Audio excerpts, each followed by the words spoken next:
നമ്മൾ പഠിക്കാം. ആ. കർത്താവ്, കർമ്മം, ക്രിയ. ക്രിയ. രാമുവിനെ പശു തൊഴിച്ചു. എന്താ പണിയാ കാണിച്ചത്? ഇതിനകത്ത് പറയുന്ന കേക്ക്. രാമുവിനെ പശു തൊഴിച്ചു. ഇതിനകത്ത് കർമ്മം എവിടെ? രാമുവിന്റെ വീട്ടുവളപ്പിൽ തന്നെ നടക്കും. പശു അല്ലയോ തൊഴിച്ചേ? കർമ്മം എന്ന് പറഞ്ഞാൽ ഇവിടെ തൊഴിച്ചു. ഓ, തൊഴിച്ചെന്നോ? ആ, എടാ പറഞ്ഞു മനസ്സിലായോ? ഈ തൊഴിക്ക് പറയുന്ന കർമ്മം എന്നാ. അപ്പൊ ഞങ്ങളുടെ വീട്ടിൽ മിക്ക ദിവസം ഈ കർമ്മം നടക്കാറുണ്ട്.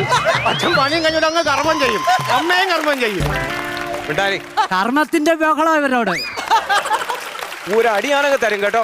ആവശ്യമില്ലാത്ത കാര്യങ്ങൾ ക്ലാസ് ചെയ്യുന്നതുകൊണ്ട് സംസാരിക്കരുത്. പറയുന്നതൊന്നും കേൾക്കരുത്. അതിനപ്പുറത്ത് കയറി സംസാരിച്ചോണം. കേകയുടെ ലക്ഷണം പറയടാ. അഖില് പറ. കേകയുടെ 4 കാലുണ്ട്, മാനിനെ പോലെ കൊമ്പുണ്ട്. അത് കേക മാൻ. അയ്യോ, പിന്നെ മാനിനെ പോലെ കൊമ്പുണ്ട്. കേഴയല്ല, കേക. കേക. നീ എഴുന്നേറ്റ് പറ. നീ പാസ് വിട്ടോടാ. ഇല്ല, കേക പറ. കേകയുടെ ലക്ഷണം പറ. 1 2